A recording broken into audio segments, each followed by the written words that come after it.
You're listening to The World at 8 with Lynn Mozart.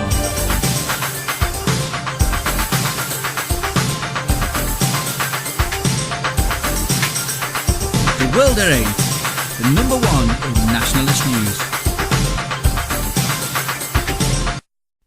Highlights of the news today, Monday the 10th of February 2014. Foreigners snap up premium homes. UK, Nottingham's Old Angel Inn cancels Bag of Slag event. UK, pupils learn how to recite prayers in Arabic on visit to Crawley Mosque. 6 in 10 unhappy with government on immigration, exclusive poll reveals. Swiss voters narrowly approve curbs on immigration. Italy experiencing massive influx of refugees. Assault on California power station raises alarm on potential for terrorism. Saudi Arabia, 4th largest military spender in the world. Egypt and Ethiopia spar over the Nile. Thought for the day, floods, giraffes and poachers. And finally, Fanny Kung Fu. UK news. Foreigners snap up premium homes. 4 in every 10 London homes sold for more than 1 million last year were snapped up by foreign buyers, according to new research. Russians, Indians and Italians were the biggest non-British buyers of the capital's 7-figure houses and flats in 2014, according to analysis by aviation firm Beechcroft Corporation. The number of homes being sold for more than 1 million in Greater London rose to 6,145, up 20% on 2012. The research claims 41% of them went to non-British buyers who spent a combined £5.1 billion on properties. London is one of the most desirable cities in the world, and it's no surprise its prime property market is attracting so many buyers from outside of Britain, said Scott Plum, Beechcroft's Vice President of Sales for Europe, Middle East and Africa. The research, based on land registry figures, shows Russians spent more than £536 million on £264 million homes in London last year. Indian buyers were not far behind, spending £449 million on 221 properties. Italian buyers were third on the list, spending £436 million on 215 properties. Recent land registry figures showed that house prices in London increased at more than double the rate of the rest of the UK over last year. World at 8. As the BNP have said for many years, the only thing foreign investors bring is a profit for themselves, and they always raise the house market prices in and around our capital city. Why? Because not for them living in the immigrant enclaves of our once great land, but they want and can afford something much better and well away from their fellow countrymen. In the 1970s it was the rich Arabs buying up old Jewish properties around the once slightly grotty Regent Street area coming into Marble Arch, but now it is open season everywhere up there. But not for our own tribes, unfortunately, who can't wait to leave London. Why? It's full of foreigners, homosexuals and so-called liberal lovies. Nottingham's Old Angel Inn cancels Bag of Slag event. A pub has been forced to cancel its alternative speed dating event this Valentine's Day after a poster was branded inappropriate. The Old Angel Inn in Nottingham used a poster with the slogan "Bag of Slag, grab a hag" to promote its event. It's caused controversy after several people complained about the content. The city's council licensing department said the landlord had breached a part of the pub's licence which states it must not use inappropriate promotions.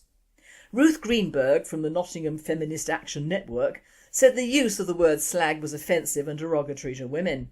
"This is beyond the fun barrier, it's a very negative sexist image of women," she added. "Is that all women are, slags and hags?" In a statement, the pub said its regular customers for whom the event was intended would have understood the spirit of the flyer and have viewed it in good humour. Poster designer and barmaid at the pub, Lydia Hunt, said that she felt the word was empowering to women. "The Old Angel is seen as an alternative pub, so we were trying to throw the gauntlet down and say to single women don't stay indoors and cower away this Valentine's Day, come to our event." A spokesman for Nottingham City Council's licensing department said they had investigated after receiving complaints about the poster. He said officers had visited the landlord and reminded him of his responsibility, adding, "We felt this wasn't an appropriate promotion and as a result spoke to them and they eventually agreed and removed the posters and cancelled the event." World at 8. As an old bag myself, I don't appreciate the wording at all. It might have been better to say grab an old angel or a young one if you can, knight, than grab a hag or whatever. I'm not a woman's libber and think that at least the last 2 generations of women have earned the epithet bags and slags, but us old timers haven't. Landlord, time for a rethink. Pupils learn how to recite prayers in Arabic on visit to Crawley Mosque. Pupils from a Copthorne school were taken on a cultural visit to learn about Islam at a mosque. Year 1 and 2 pupils at Copthorne Pre-Prep School learned how to recite prayers in Arabic when they took a tour of Broadfield Mosque last month. They heard how the mosque can accommodate 2,500 people and that many of the Muslim children attend a special school at the mosque from 5 p.m. to 7 p.m. to learn how to read the Quran. The children were shown how Muslims pray and were allowed to join in themselves if they wanted to. World at 8. OK, if we're all supposed to be zippity-doo-dah over all religions, then why don't we hear of Muslim children being taken to a church and witness prayers and our method of worship? Why is it one rule for one and not another? If any school tried to take a Muslim pupil to another religion's place of worship, I can just hear the howls from the so-called Muslim minority parents. Try the Muslim kids with a Hindu temple, a Jewish synagogue, a Sikh temple and a Plymouth Brethren house as well. After all, what goes around comes around, and their parents did come to England, didn't they? What did they expect? Lundistan? 6 in 10 unhappy with government on immigration, exclusive poll reveals. A clear majority of Britons are unhappy with the way the government is handling immigration and asylum, an exclusive poll reveals today. More than 6 out of 10 are dissatisfied. Some 3 times as many as say they are satisfied, researchers from Ipsos MORI discovered. Asked which leader was most trusted to deal with the issue, 23% chose Mr Cameron, 20% chose Mr Farage and 19% picked Mr Miliband. Some 66% of women were dissatisfied compared with 59% of men. World at 8. What they don't tell you is that over half of the respondents did not trust Conservatives, Labour, Lib Dems or UKIP to deal with immigration. Makes you wonder who they might support. Another thought is that even the older immigrants are unhappy with immigration. The Muslims don't like the Poles, the Eastern Europeans don't like anybody, the Somalis would kill us all off if they could, etc, etc. Who is happy with immigration? European news. Swiss voters narrowly approve curbs on immigration. A narrow majority of voters in Switzerland approved proposals on Sunday that would reintroduce restrictions on the number of foreigners who are allowed to live and work in the country, a move that could have far-reaching implications for Switzerland's relations with the European Union. The referendum on the changes to the country's liberal immigration law was a rebuke to the Swiss government, the banking industry and business leaders who have lobbied against the restrictions, warning that such a move could endanger Switzerland's prosperity. The admonitions failed to drown out the warnings of the rightist Swiss People's Party, which introduced the referendum, that it said was necessary if Switzerland was to retain its identity in the face of immigration. Switzerland, which is not a part of the European Union, has one of the highest proportions of foreigners in Europe, accounting for about 27% of the country's population of about 8 million. Many job seekers have arrived from countries hard hit by the European economic crisis. World at 8. Yup, but hardly like to have them arrived by boat from sodding Africa, are they? Italy experiencing massive influx of refugees. The number of refugees landing in Italy rose tenfold in January, the country's Deputy Interior Minister has said, complaining of an incessant and massive influx of migrants. Throughout the whole of 2013, a total of 2,925 vessels of various shapes and sizes landed on Italian shores, carrying about 43,000 people, including nearly 4,000 children. This represented a rise of 325% on the previous year. World at 8. Since when did illegal immigrants become migrants? World news. Assault on California power station raises alarm on potential for terrorism. San Jose, California. The attack began just before 1 a.m. on April the 16th last year, when someone slipped into an underground vault not far from a busy freeway and cut telephone cables. Within half an hour, snipers opened fire on a nearby electrical substation. Shooting for 19 minutes, they surgically knocked out 17 giant transformers that funnel power to Silicon Valley. A minute before a police car arrived, the shooters disappeared into the night. To avoid a blackout, electric grid officials rerouted power around the site and asked power plants in Silicon Valley to produce more electricity. But it took utility workers 27 days to make repairs and bring the substation back to life. Nobody has been arrested or charged in the attack at PG&E Corp's Metcalfe Transmission substation. It's an incident of which few Americans are aware, but one former federal regulator is calling it a terrorist act that, if it were widely replicated across the country, could take down the US electric grid and black out much of that country. The attack was the most significant incident of domestic terrorism involving the grid that has ever occurred in the US, said John Wellinghoff, who was chairman of the Federal Energy Regulatory Commission at the time. World at 8. Bear in mind this happened early in 2013. Just imagine what has been unreported in this country relating to Muslim behaviour. They haven't given any indication as to who was responsible for this particular act, rather giving the impression of homegrown terrorism, which is what the US media promote, especially after 9/11, when even they could not deny the intent of Islam. I fear we are the same in the United Kingdom. Saudi Arabia, fourth largest military spender in the world. Saudi Arabia has entered the top 4 countries with the highest military spending in the world, surpassing the UK and France.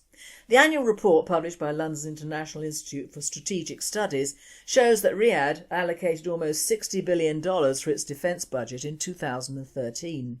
Spending more were only the US $600.4 billion, China $112.2 billion and Russia $68.2 billion. Western countries and especially Europe, minus 2.5% since 2010, are cutting defence budgets, while Middle Eastern and Asian countries are investing ever more in the sector.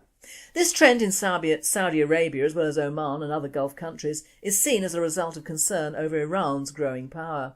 The BBC noted that Iran's nuclear programme and missile capacity were the most worrisome for the countries in question. World at 8. I find the whole thing worrying. The UN blathers on about Israel and its capacity for defending itself and totally ignores the fact that all the monies that the West pays for oil is going into new ways of arming themselves and attacking other nations. The UK has never been ready for any sort of war, as we always seem to view ourselves as either having nothing to defend or paying out to foreigners. To actually sink that money into our armed forces and military manufacturers before the balloon goes up. Forewarned should be pre-armed. Egypt and Ethiopia spar over the Nile. On January the 8th, Ethiopia turned down Egypt's demand that it suspend construction of its mega dam on the Nile, further escalating tensions between the two states. Fearing that Ethiopia's $4.2 billion project would reduce the river's flow, Egypt calls for a halt in construction until the dam's downstream impact is determined. Otherwise, it has vowed to protect its historical rights to the Nile at any cost. While scoffing at Egyptian threats, Ethiopia has called for Cairo's collaboration in negotiations and claims that the dam will have no adverse effect on Egypt. It would, in fact, decrease evaporation and improve water flow. Ethiopia hopes that the ambitious hydroelectric project, slated to be completed in 2017, will catapult the country out of poverty. Frustrated by what is described as Ethiopia's stubborn stance, Cairo is threatening to take the issue to the United Nations Security Council. Is this just a standard diplomatic brinkmanship before an inevitable compromise, or is it a harbinger of a looming water war? World at 8. Probably a water war, as Saudi will be running out of water soon as well. But on a lighter note, they have no need to squabble over the Nile in Egypt. It's mine, all mine, and always has been. Thought for the day. Floods, giraffes and poachers. OK, first the floods, as Noah said while hammering in his last nail and getting his last animal in. I wish one of his animals had been the lovely little Marius at the Copenhagen Zoo, as I must surely not be the only one disgusted at the death of this youngster. Several places in the UK had offered to take him in, so there was really no need for the killing fest and distribution to the lions in front of gawping school kids, was there? I never thought the Danes particularly bright, having given up pillaging and rape many years ago, but this shows a very nasty side to that European character. The one question I would ask is why? There was no danger of Marius inbreeding if he'd been taken to the UK. Another mate would have been found for him. And I simply don't get the rationale of killing this baby in public. Sorry, call me a softie if you like, but I hope that something really nasty happens to the powers that be that sanctioned this unnecessary slaughter. It was also due to an EU ruling. Well, it would be, wouldn't it? After all, it is the EU lackeys and brainless but rich robots that expect dead fish to be thrown back instead of eaten, places in the EU where the animal husbandry and killing of pigs resembles a halal factory, lays down laws for countries that don't ask for any and have been doing very nicely, thank you, before they joined this disaster area of politicos. So poor Marius will be in good company, as it is the EU that wants to shoot a mating pair of wolves in reindeer land, where the owners of the herds of thousands of reindeers are worried that these two might produce a couple of baby wolves which might in turn attack. Oh dear, run to the hills. As I would say to a chicken farmer, when did you last see chickens kept outdoors in a chicken coop? Back in the dark ages, matey. The poor little buggers are kept in concrete bomb shelters now with chicken wire, so if you keep chickens, don't let them roam around for the poor hungry vixens. Put them somewhere properly built for chickens with a proper run. Stupid. It is also a very unreported part of the news of the terrible and unusual floodings that the majority of the floods are occurring where the EU has paid the farmer to denude his land of any hedges or trees. And when did you last see a guy hedging and ditching, as we used to call it in the old days? Never is the answer, certainly not in the last 30 years. And certainly not since the European Union had its very nasty claws into our farming industry. Well, only to try to destroy it by terrible laws and rules and massive immigration to cap it all. Stalin or Chairman Mao would have done no better than what the EU has achieved so far. So we have an overpopulated country with more mouths to feed and less land to do so. We have unprecedented flooding and rain for this time of year. We have built on floodplains and on riverbanks which have flooded in the past centuries. We have not spent enough money on seawall protection, and we have not spent any money on dredging and keeping rivers clear. We have allowed a foreign corporation, the EU, to dictate how our farmers keep their land and under what conditions they might get financing from the EU, which is obviously at the expense of arable land becoming flooded so that our cattle cannot graze for months. The result: angry and unhappy householders, and more to the point, possibly uninsurable householders in the future, desperate farmers who might have to get rid of perfectly healthy cattle to survive, and parts of our country which have never been flooded before becoming no-go areas for weeks. I would say between them, our successive governments and the EU, there is a complete hash-up of a country which has always held the candle to Europe for its farming and fisheries. My message to the EU is, that's where jealousy gets you. Our farmers must replant copses and hedging, ditches must be kept clear, and our rivers must be dredged regularly. This is what any decent government would already have implemented every month of every year all the time, and make sure money was available for it. We have unemployed, we have criminals, and all could be put to work to do it. There is no shortage of manpower, just a shortage of common sense, and the fact that our people deserve to live in a civilised manner in their own country. We have always built on rivers, the River Thames being the biggest of course, but even I remember places like Sunbury being flooded when excessive rain dropped onto the land. But in counties like Somerset it is unusual to say the least, but apologies are ridiculous. How can one government apologise for all the bad ones before them and themselves for ignoring their own and paying out for other people's? Look at the charity events and TV moments devoted to the starving in Africa, the floods in Bangladesh, the tsunami in wherever, when it is us and our farmers suffering now, and all due to lack of foresight and consideration from governments and deliberate scuppering from the EU. I notice the royals are getting in on the drive against the poachers, especially in Africa. Of course it must be known that most of these poachers are paid by the Chinese indirectly to get the ivory from the elephants and the tusks from the rhinos and more body parts from other unfortunate endangered animals.